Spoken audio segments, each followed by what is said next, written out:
വിശുദ്ധ മത്തായി 25 അധ്യായം. 10 കന്യകമാരുടെ ഉപമ. സ്വർഗരാജ്യം വിളക്കുമെടുത്ത് മണവാളനെ എതിരേൽക്കാൻ പുറപ്പെട്ട 10 കന്യകമാർക്ക് സദൃശ്യം. അവരിൽ 5 പേർ വിവേകശൂന്യരും 5 പേർ വിവേകവതികളുമായിരുന്നു.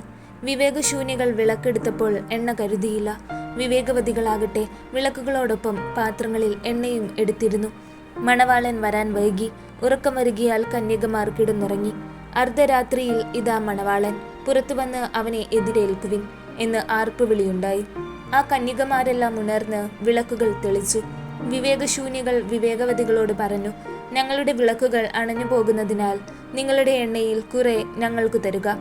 വിവേകവതികൾ മറുപടി പറഞ്ഞു, ഞങ്ങൾക്ക് നിങ്ങൾക്ക് മതിയാകാതെ വരുമെന്നതിനാൽ നിങ്ങൾ വിൽപ്പനക്കാരുടെ അടുത്ത് പോയി വാങ്ങിക്കൊള്ളുവിൻ.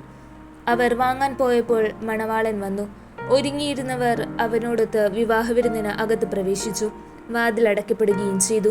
പിന്നീട് മറ്റ് കന്യകമാർ വന്ന്, കർത്താവേ കർത്താവേ, ഞങ്ങൾക്ക് തുറന്നു തരണമേ എന്ന് അപേക്ഷിച്ചു. അവൻ പ്രതിവചിച്ചു, സത്യമായി ഞാൻ നിങ്ങളോട് പറയുന്നു, ഞാൻ നിങ്ങളെ അറിയുകയില്ല. അതുകൊണ്ട് ജാഗരൂകരായിരിക്കുവിൻ. ആ ദിവസമോ മണിക്കൂറോ നിങ്ങൾ അറിയുന്നില്ല. താലന്തുകളുടെ ഉപമ. ഒരുവൻ യാത്ര പുറപ്പെടുന്നതിന് മുമ്പ് ഭൃത്യന്മാരെ വിളിച്ച് തൻ്റെ സമ്പത്ത് അവരെ ഭരമേൽപ്പിച്ചതുപോലെയാണ് സ്വർഗരാജ്യം. അവൻ ഓരോരുത്തൻ്റെയും കഴിവനുസരിച്ച് ഒരുവന് 5 താലന്തും മറ്റൊരുവന് 2ഉം വേറൊരുവന് 1ഉം കൊടുത്ത ശേഷം യാത്ര പുറപ്പെട്ടു. 5 താലന്ത് ലഭിച്ചവൻ ഉടനെ പോയി വ്യാപാരം ചെയ്ത് 5 താലന്ത് കൂടി സമ്പാദിച്ചു. 2 താലന്ത് കിട്ടിയവനും 2 കൂടി നേടി. എന്നാൽ 1 താലന്ത് ലഭിച്ചവൻ പോയി നിലം കുഴിച്ച് യജമാനന്റെ പണം മറച്ചുവെച്ചു. ഏറെ കാലത്തിനു ശേഷം ആ ഭൃത്യന്മാരുടെ യജമാനൻ വന്ന് അവരുമായി കണക്ക് തീർത്തു. 5 താലന്ത് കിട്ടിയവൻ വന്ന് 5 കൂടി സമർപ്പിച്ച്, യജമാനനെ, നീ എനിക്ക് 5 താലന്താണല്ലോ നൽകിയത്. ഇതാ ഞാൻ 5 കൂടി സമ്പാദിച്ചിരിക്കുന്നു എന്ന് പറഞ്ഞു. യജമാനൻ പറഞ്ഞു, കൊള്ളാം, നല്ലവനും വിശ്വസ്തനുമായ ഭൃത്യ. അല്പകാര്യങ്ങളിൽ വിശ്വസ്തനായിരുന്നതിനാൽ അനേക കാര്യങ്ങൾ നിന്നെ ഞാൻ ഭരമേൽപ്പിക്കും. നിന്റെ യജമാനന്റെ സന്തോഷത്തിലേക്ക് നീ പ്രവേശിക്കുക. 2 താലന്ത് കിട്ടിയവനും വന്നു പറഞ്ഞു, യജമാനനെ, നീ എനിക്ക് 2 താലന്താണല്ലോ നൽകിയത്. ഇതാ ഞാൻ 2 കൂടി സമ്പാദിച്ചിരിക്കുന്നു. യജമാനൻ പറഞ്ഞു, കൊള്ളാം, നല്ലവനും വിശ്വസ്തനുമായ ഭൃത്യ. അല്പകാര്യങ്ങളിൽ വിശ്വസ്തനായിരുന്നതിനാൽ അനേക കാര്യങ്ങൾ നിന്നെ ഞാൻ ഭരമേൽപ്പിക്കും. നിന്റെ യജമാനന്റെ സന്തോഷത്തിലേക്ക് നീ പ്രവേശിക്കുക. 1 താലന്ത് കിട്ടിയവൻ വന്നു പറഞ്ഞു, യജമാനനെ, നീ വിതയ്ക്കാത്തിടത്ത് നിന്ന് കൊയ്യുകയും വിതറാത്തിടത്ത് നിന്ന് ശേഖരിക്കുകയും ചെയ്യുന്ന കഠിന ഹൃദയനാണെന്ന് ഞാൻ മനസ്സിലാക്കി. അതിനാൽ ഞാൻ ഭയപ്പെട്ട് നിന്റെ താലന്ത് മണ്ണിൽ മറച്ചുവെച്ചു. ഇതാ നിന്റേത് എടുത്തുകൊള്ളുക. യജമാനൻ പറഞ്ഞു, ദുഷ്ടനും മടിയനുമായ ഭൃത്യ, ഞാൻ വിതയ്ക്കാത്തിടത്ത് നിന്ന് കൊയ്യുന്നവനും വിതറാത്തിടത്ത് നിന്ന് ശേഖരിക്കുന്നവനുമാണെന്ന് നീ മനസ്സിലാക്കിയിരുന്നല്ലോ. എൻ്റെ നാണയം നീ പണവ്യാപാരികളുടെ പക്കൽ നിക്ഷേപിക്കേണ്ടതായിരുന്നു.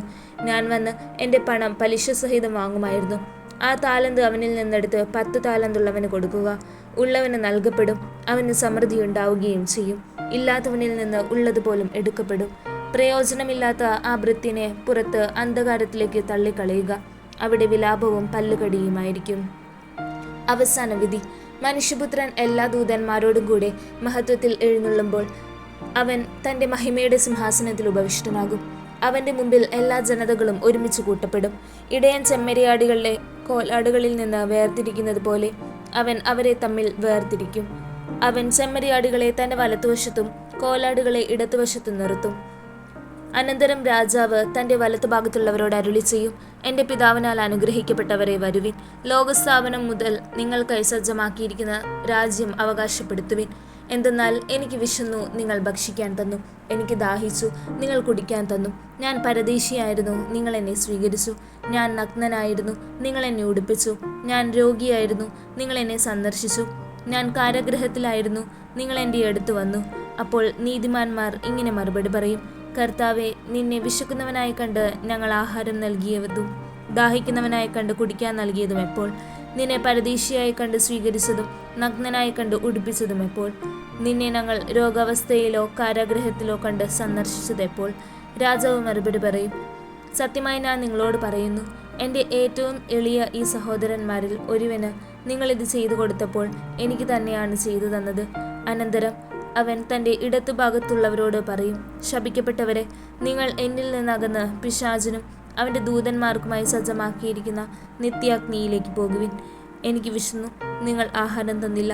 എനിക്ക് ദാഹിച്ചു, നിങ്ങൾ കുടിക്കാൻ തന്നില്ല. ഞാൻ പരദേശിയായിരുന്നു, നിങ്ങൾ എന്നെ സ്വീകരിച്ചില്ല. ഞാൻ നഗ്നനായിരുന്നു, നിങ്ങൾ എന്നെ ഉടുപ്പിച്ചില്ല. രോഗാവസ്ഥയിലും കാരാഗൃഹത്തിലുമായിരുന്നു, നിങ്ങൾ എന്നെ സന്ദർശിച്ചില്ല.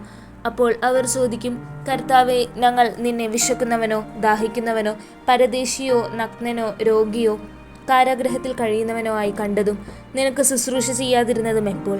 അവൻ മറുപടി പറയും, സത്യമായി ഞാൻ നിങ്ങളോട് പറയുന്നു, ഈ ഏറ്റവും എളിയവരിൽ ഒരുവന് നിങ്ങൾ ഇത് ചെയ്യാതിരുന്നപ്പോൾ എനിക്ക് തന്നെയാണ് ചെയ്യാതിരുന്നത്. ഇവർ നിത്യശിക്ഷയിലേക്കും നീതിമാന്മാർ നിത്യജീവനിലേക്കും പ്രവേശിക്കും.